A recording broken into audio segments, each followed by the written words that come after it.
नमस्कार साथियों, टेली गुरुजी चैनल में आपका स्वागत है। मैं एमडी वैष्णव आज आपके लिए लेके आया हूं विज्ञान विषय का एक महत्वपूर्ण टॉपिक कोशिका की संरचना। आज हम इस टॉपिक में पादप विशेषकर पादप कोशिका की संरचना का विस्तार से अध्ययन करेंगे। तो आप मेरे साथ बने रहिए और पादप कोशिका की संरचना के बारे में संपूर्ण जानकारी आपको उपलब्ध होगी। आप मेरे इस वीडियो को फर्स्ट टू लास्ट ध्यान से देखिए और समझिए पादप कोशिका की संरचना कैसी होती है। वीडियो को शुरू करने से पहले मेरी आपसे गुजारिश है कि मेरा ये वीडियो आप ध्यान से देखिए और अपने मित्रों को शेयर कीजिए, लाइक कीजिए और मेरे इस चैनल को आपने अभी तक सब्सक्राइब नहीं किया है तो मेरे चैनल को सब्सक्राइब कीजिए। तो लीजिए करते हैं हम टॉपिक की शुरुआत। तो आज का हमारा टॉपिक है कोशिका।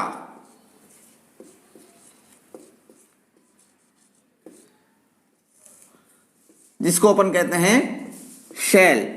और कोशिका में भी विशेषकर पादप कोशिका, पादप कोशिका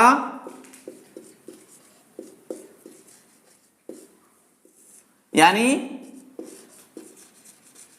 प्लांट सेल। तो देखिए साथियों, आपके सामने बोर्ड पर मैंने पहले से एक चित्र बना रखा है पादप कोशिका की संरचना का, ताकि हमारा समय वेस्ट नहीं हो। तो सबसे पहले इस चित्र को हम नामांकित करेंगे, इसका नामकरण करेंगे। तो सबसे पहले देखिए, जो सबसे बाह्य आवरण होता है उसको कोशिका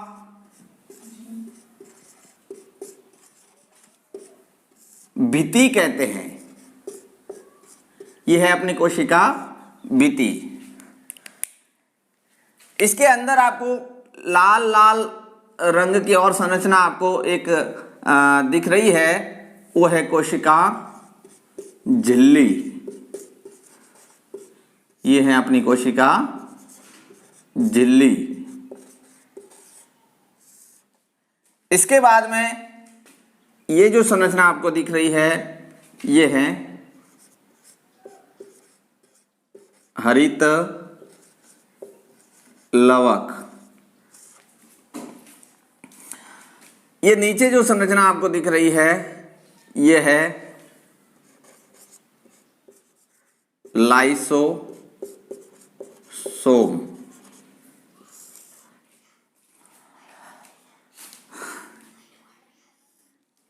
ये जो संरचना है वो है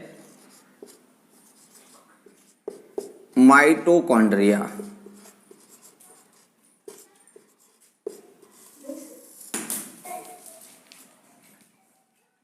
इधर ये संरचना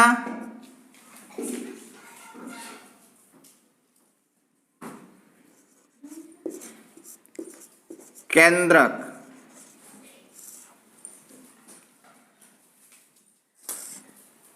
ये बाहर जो संरचना है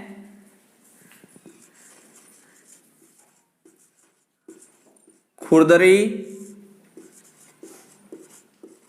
अंतः प्रद्रवी जालिका।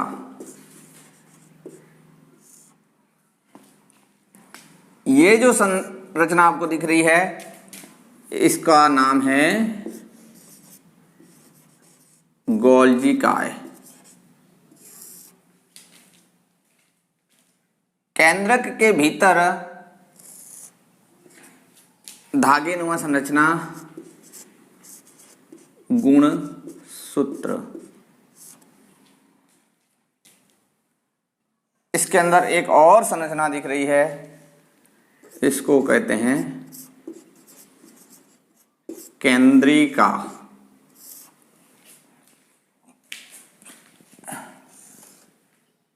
ये है आपकी रिक्तिका।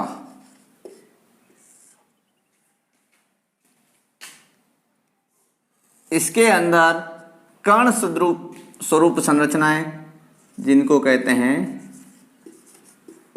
राइबोसोम।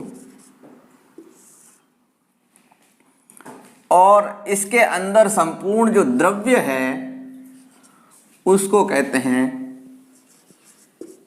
कोशिका द्रव्य।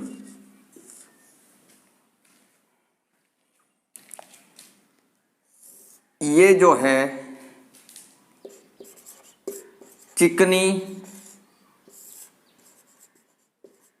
अंतः प्रद्रव्यी जालिका, केंद्रक के चारों तरफ लाल लाल आवरण जो दिख रहा है इसको कहते हैं केंद्रक झिल्ली।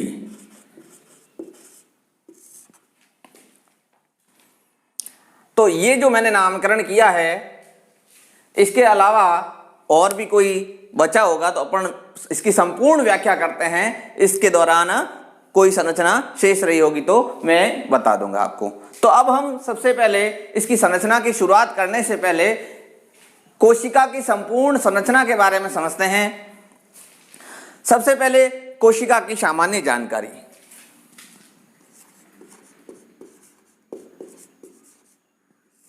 सामान्य जानकारी।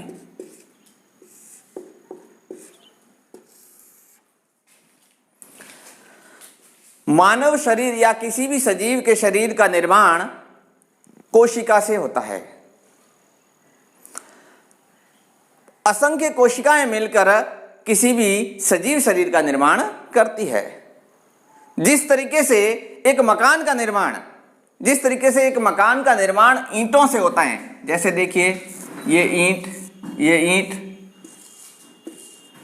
इस तरीके से ईंटों से मकान का निर्माण होता है, उसी तरीके से शरीर का निर्माण भी कोशिका से होता है। तो देखिए सबसे पहले कोशिका की परिभाषा। कोशिका की परिभाषा सजीव शरीर की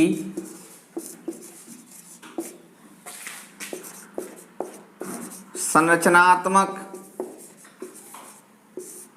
एवं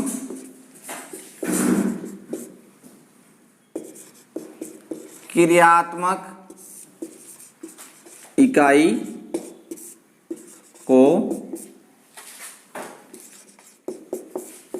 कोशिका कहते हैं।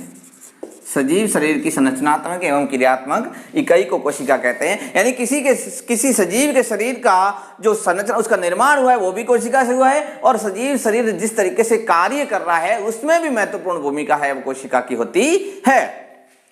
अब कोशिका की खोज किसने की? कोशिका की खोज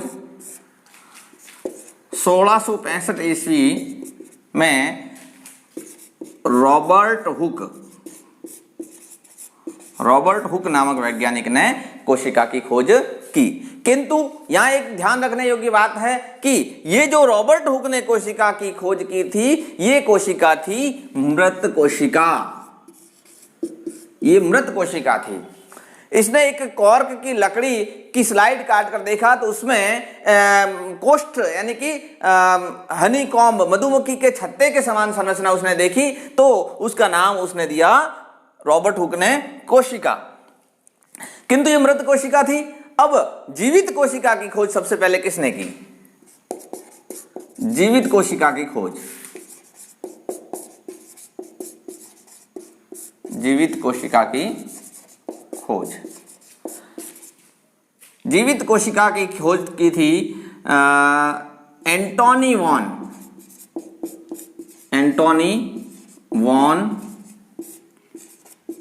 ल्यूवेनहॉक ने। एंटोनी वॉन ल्यूवेनहॉक ने जीवित कोशिका की खोज की थी। अब देखिए एक प्रश्न और आता है, कोशिका सिद्धांत। कोशिका सिद्धांत किसने दिया? कोशिका सिद्धांत 1838 1939 में दो वैज्ञानिक थे, कोशिका सिद्धांत देने वाले वैज्ञानिक दो थे। एक तो था स्लाइडेन और दूसरा था स्वान। स्लाइडेन और स्वान नामक वैज्ञानिकों ने कोशिका सिद्धांत दिया। कोशिका सिद्धांत में स्लाइडेन और स्वान ने बताया कि प्रत्येक सजीव का निर्माण कोशिका से होता है। प्रत्येक कोशिका सजीव शरीर की संरचनात्मक इकाई होती है। कोशिका है वो सजीव शरीर की संरचनात्मक इकाई होती है। इसके अलावा उन्होंने बताया कि प्रत्येक कोशिका का निर्माण है या फिर उसका जन्म है किसी पूर्ववर्ती कोशिका से होता है। तो ये स्लाइडेन और स्वान ने कोशिका सिद्धांत में बताया। अब है कोशिका के प्रकार। वैसे देखें तो कोशिकाएं दो प्रकार की होती है, एक तो जंतु कोशिका और दूसरी पादप कोशिका। और दूसरी तरफ से देखें कोशिका के विकास की दृष्टि से दो प्रकार की कोशिकाएं होती है, एक तो होती है प्रोकैरियोटिक कोशिका और एक होती है यूकैरियोटिक कोशिका। अब देखिए प्रोकैरियोटिक कोशिका अल्प विकसित होती है, छोटे सूक्ष्म जीवों में पाई जाती है, जबकि यूकैरियोटिक कोशिका है वो विकसित कोशिका होती है और ये बहुकोशिकीय जीवों में और विकसित जीवों में पाई जाती हैं। तो प्रोकैरियोटिक कोशिका और यूकैरियोटिक कोशिका में क्या अंतर है, इसके बारे में विस्तृत अध्ययन के लिए मैं एक अलग से वीडियो बनाऊंगा और फिर वो वीडियो आप देख लेना, उसमें अच्छे से मैं समझा दूंगा। तो ये हो गई कोशिका की बात। अब कोशिका की संरचना। कोशिका की संरचना,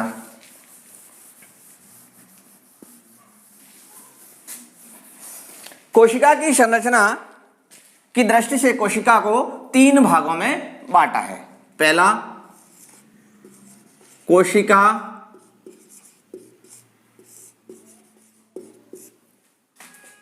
का बाह्य आवरण। बाह्य आवरण, इस बाह्य आवरण में दो भाग हो सकते हैं, एक तो कोशिका भित्ति, कोशिका भित्ति जिसको कहते हैं सेल वॉल। दूसरी कोशिका झिल्ली,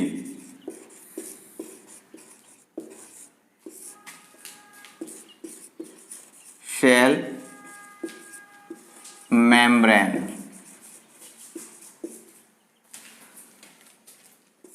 दूसरा हो गया इसका कोशिका द्रव्य,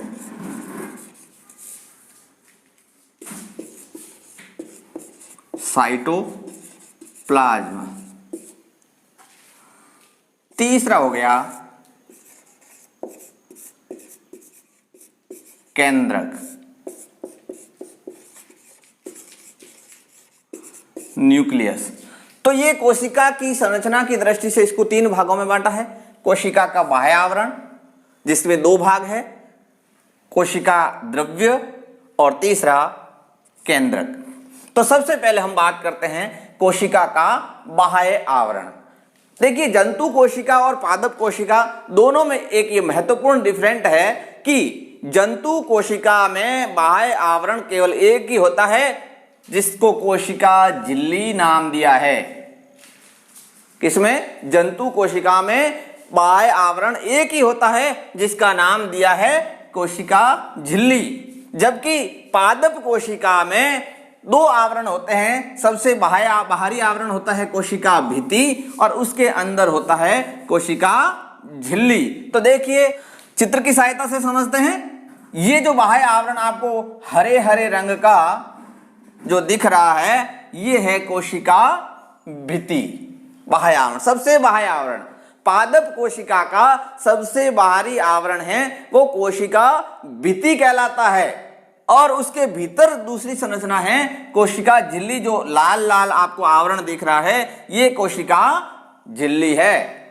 किंतु जंतु कोशिका में यहां एक बात ध्यान रखने योग्य है, जंतु कोशिका में ये बाह्य आवरण कोशिका भित्ति नहीं पाई जाती है, कोशिका भित्ति का अभाव होता है। जंतु कोशिका में बाह्यतम आवरण कोशिका झिल्ली ही होती है। ये अंतर आपको ध्यान रखना है। अब देखिए कोशिका भित्ति का निर्माण किससे होता है। कोशिका भित्ति का निर्माण एक तो होता है सेलुलोज,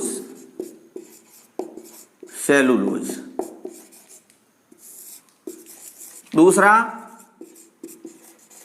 हेमीसेल्यूलोज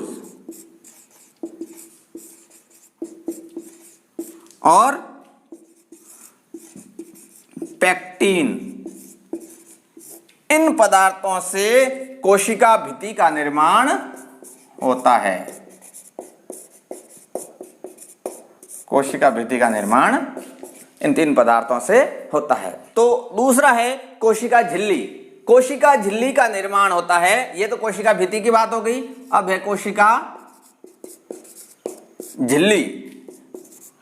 कोशिका झिल्ली का निर्माण होता है फॉस्फोलिपिड प्लस प्रोटीन। इन 2 चीजों से कोशिका झिल्ली का निर्माण होता है। अब ये कोशिका झिल्ली का कार्य क्या होता है और कोशिका भित्ति का कार्य क्या होता है। कोशिका भित्ति का कार्य होता है कोशिका भित्ति कोशिका को बाहरी आघातों से सुरक्षा प्रदान करना तथा कोशिका की आकृति को बनाए रखना और इसको स्थायित्व प्रदान करना कोशिका को, ये कार्य होता है कोशिका भित्ति का। जबकि कोशिका झिल्ली का कार्य होता है, कोशिका झिल्ली चयनात्मक पारगम्य होती है। चयनात्मक पारगम्य शब्द आया एक, चयनात्मक पारगम्य। चयनात्मक पारगम्य, देखिए चयनात्मक पारगम्य का मतलब होता है कोशिका झिल्ली में से चयनित पदार्थ ही एक कोशिका से दूसरी कोशिका में जा सकते हैं तथा आ सकते हैं। सेलेक्टिव पदार्थ, चयनात्मक पदार्थ, विशेष पदार्थ ही कोशिका झिल्ली है। विशेष पदार्थों को कोशिका झिल्ली में आने और जाने की अनुमति देती है, इसलिए कोशिका झिल्ली चयनात्मक पारगम्य होती है। अब देखिए दूसरी बात आती है, फिर कोशिका भित्ति हो गई, कोशिका झिल्ली के बाद में कोशिका द्रव्य। यहां पे 2 शब्द आते हैं, इनको समझना जरूरी है। एक तो होता है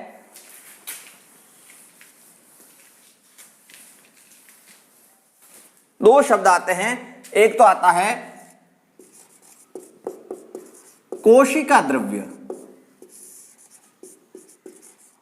और एक आता है जीव द्रव्य।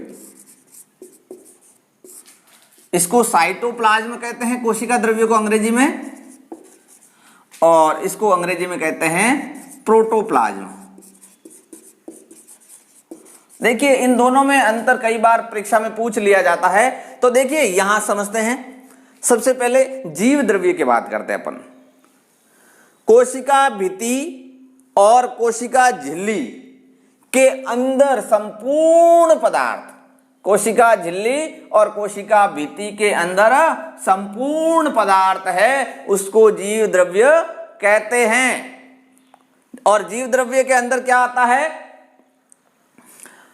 कोशिकांग, और इसके अंदर जो तरल पदार्थ है वो संपूर्ण पदार्थ है, वो जीव द्रव्य के अंतर्गत आ जाता है। जबकि कोशिका द्रव्य में कोशिका भित्ति और झिल्ली के द्वारा घिरा हुआ संपूर्ण पदार्थ, लेकिन उसमें केंद्र को अलग छोड़ दो, तो कैसे बोलेंगे अपन, केंद्रक के अतिरिक्त कोशिका भित्ति और झिल्ली के द्वारा घिरा हुआ संपूर्ण पदार्थ है वो कोशिका द्रव्य कहलाता है।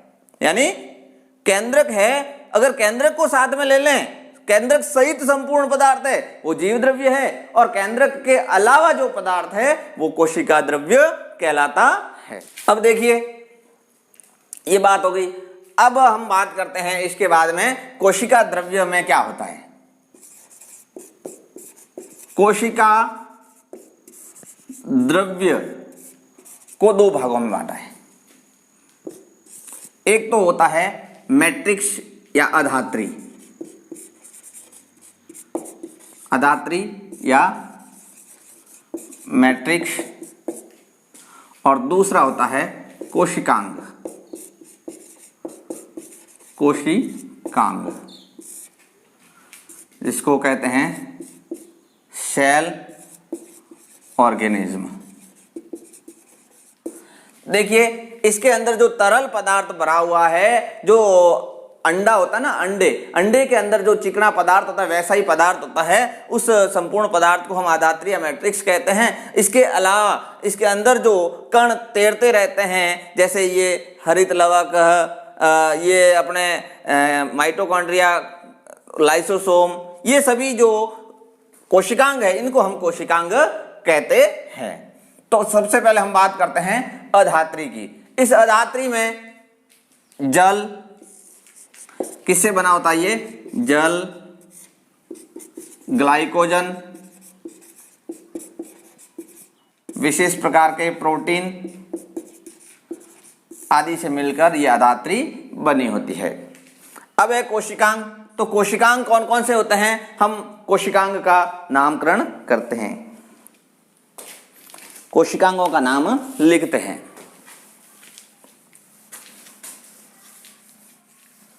कोशिकांग कौन कौन से होते हैं? तो देखिए सबसे पहले कोशिकांग है वो है माइटोकॉन्ड्रिया, माइटोकॉन्ड्रिया।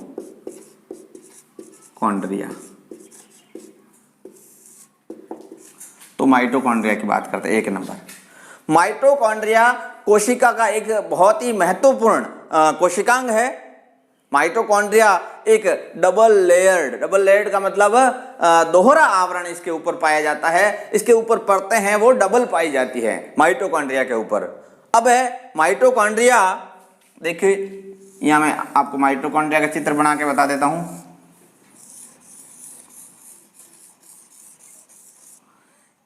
ये जो चित्र दिख रहा है आपको, ये माइटोकॉन्ड्रिया है।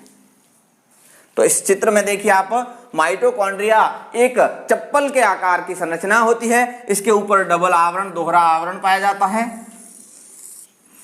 इसके अंदर एक वलित संरचना पाई जाती है। ये देखो ऐसे, इसको क्रिस्टी बोलते हैं, क्रिस्टी। इस क्रिस्टी के ऊपर तंतु, ऐसे तंतुनुमा संरचनाएं पाई जाती है। उन तंतुओं के ऊपर एक कोशिकांग होता है जिसको ऑक्सीसोम कहते हैं, ऑक्सीसोम। इसके अंदर भी अधात्री या मैट्रिक्स पाई जाती है, अधात्री या मैट्रिक्स पाई जाती है। एक सबसे महत्वपूर्ण बात माइटोकॉन्ड्रिया की होती है कि इसमें, माइटोकॉन्ड्रिया में स्वयं का डीएनए पाया जाता है,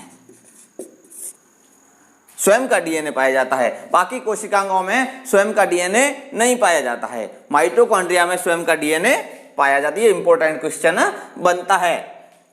माइटोकॉन्ड्रिया का कार्य क्या होता है? माइटोकॉन्ड्रिया में जो ये ऑक्सीसोम है, ये भोजन का ऑक्सीकरण करते हैं और भोजन के ऑक्सीकरण के पश्चात ऊर्जा का उत्पादन होता है। और जो अतिरिक्त ऊर्जा उत्पन्न होती है, कुछ ऊर्जा हमारे शरीर में दैनिक क्रियाओं में काम आ जाती है। इसके अतिरिक्त एक्स्ट्रा जो एनर्जी होती है उसको एटीपी के रूप में एकत्रित कर लिया जाता है, संचित कर लिया जाता है।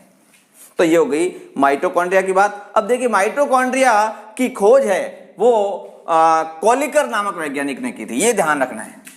माइटोकॉन्ड्रिया की खोज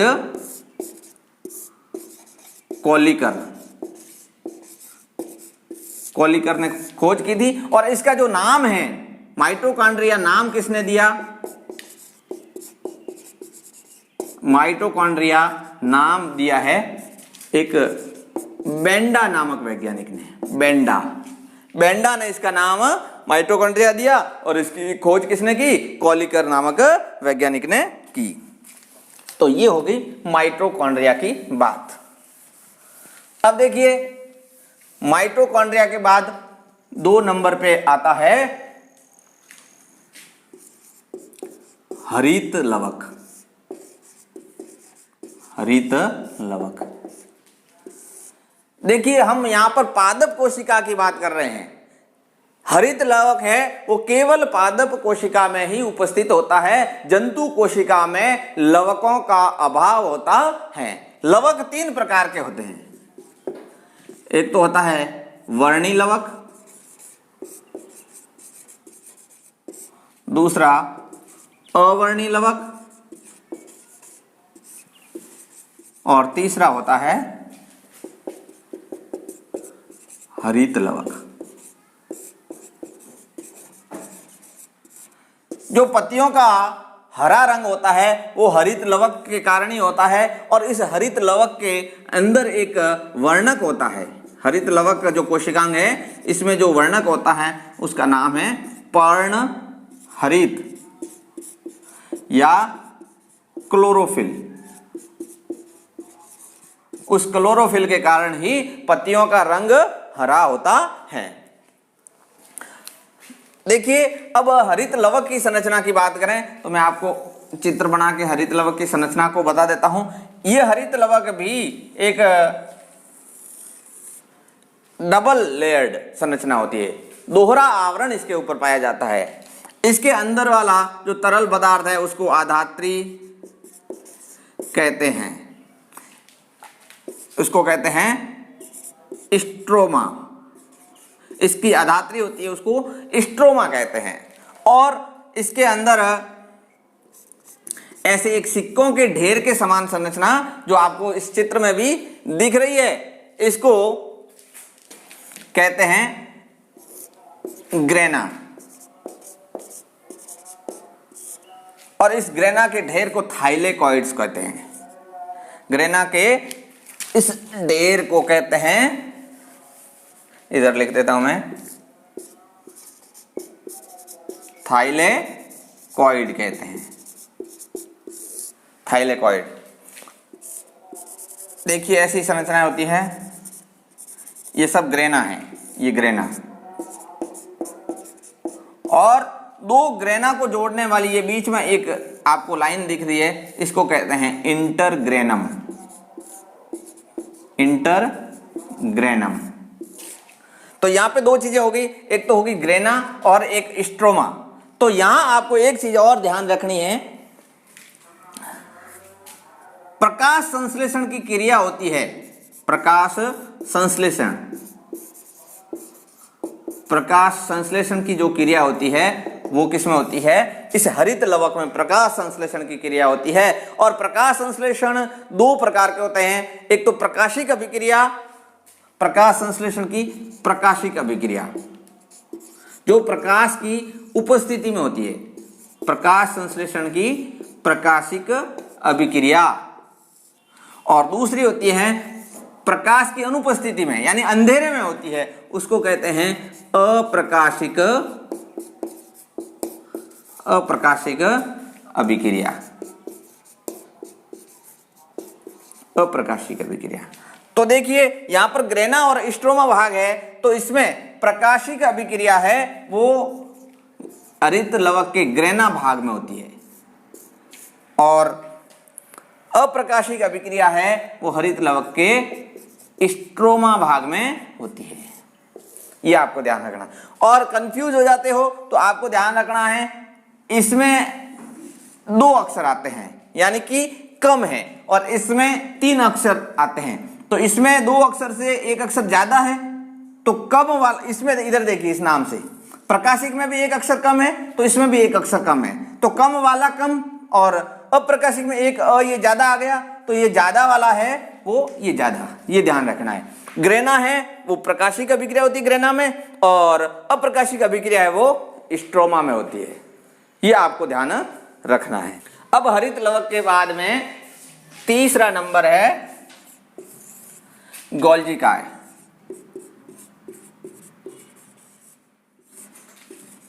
गोल्जी काय,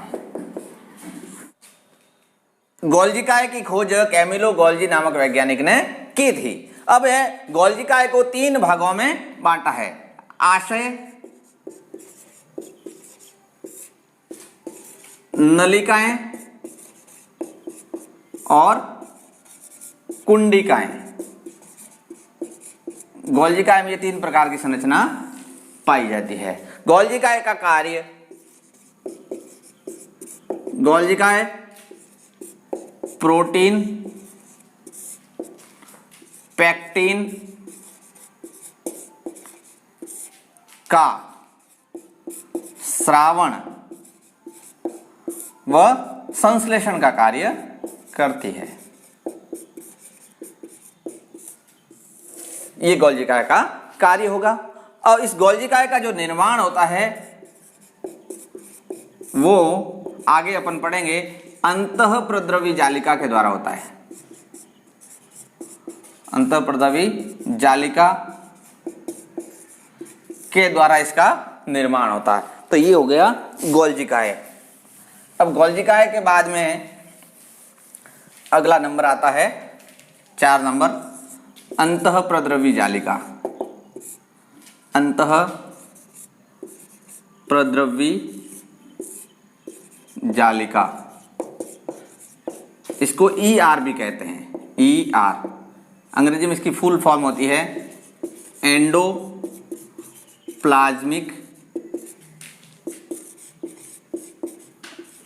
रेटिक्यूलम। एंडोप्लाज्मिक रेटिक्यूलम ये अंतःप्रद्रवी जालिका है। 2 प्रकार की होती है। एक तो होती है चिकनी अंतःप्रद्रवी जालिका और दूसरी होती है खुरदरी ER। अब देखिए ये खुरदरी क्यों होती है। यहां देखिए ये जो अंतःप्रद्रवी जालिका है, ये वाली, इसके चारों तरफ, इसके ऊपर छोटे छोटे डॉट आपको दिखाई दे रहे हैं। ये डॉट है, इसके ऊपर राइबोसोम उपस्थित होते हैं। राइबोसोम उपस्थित होते हैं। इस राइबोसोम का कार्य होता है प्रोटीन का संश्लेषण करना। प्रोटीन का संश्लेषण या निर्माण करना। इस राइबोसोम का कार्य प्रोटीन का संश्लेषण होता है, जबकि जो चिकनी अंतःप्रद्रवी जालिका, ये वाली चिकनी अंतःप्रद्रवी जालिका है, इसका कार्य होता है फैट, वसा का संश्लेषण करना।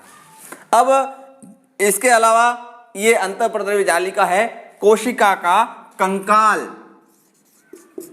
कोशिका का कंकाल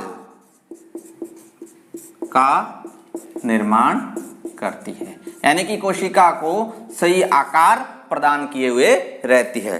तो ये हो गई अंतःप्रद्रवी जालिका। इसके बाद में अंतःप्रद्रवी जालिका के बाद में बात आती है लाइसोसोम की।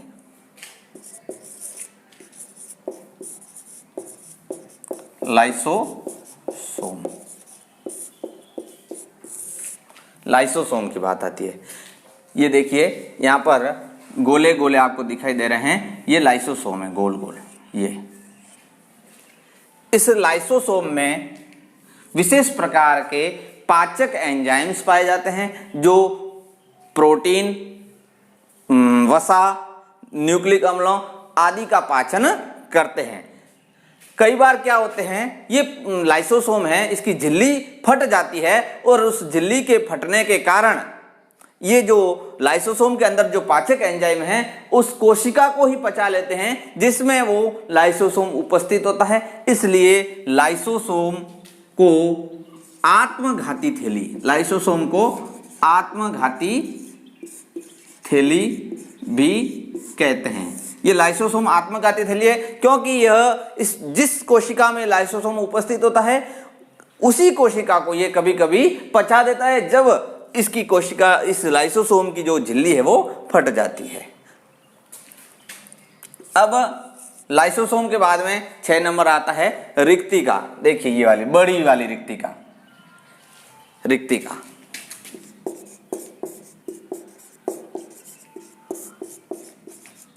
वैक्यूऑल कहते हैं अंग्रेजी में इसको। इस रिक्तिका का कार्य होता है कोशिका के अंदर जो अपशिष्ट पदार्थ होते हैं उनको अपने अंदर ग्रहण करके कोशिका से बाहर निकालने का कार्य रिक्तिका करती है। एक प्रकार से ये कहें तो कोशिका में उत्सर्जन का कार्य ये रिक्तिका करती है। इस रिक्तिका की जो बाह्य झिल्ली है, ये वाली बाहरी जो झिल्ली है, इस रिक्तिका की झिल्ली को टोनोप्लास्ट कहते हैं। ये बहुत इंपॉर्टेंट है। रिक्तिका की झिल्ली को क्या कहते हैं? टोनोप्लास्ट कहते हैं रिक्तिका की झिल्ली को। तो ये होगी रिक्तिका की बात। अब राइबोसोम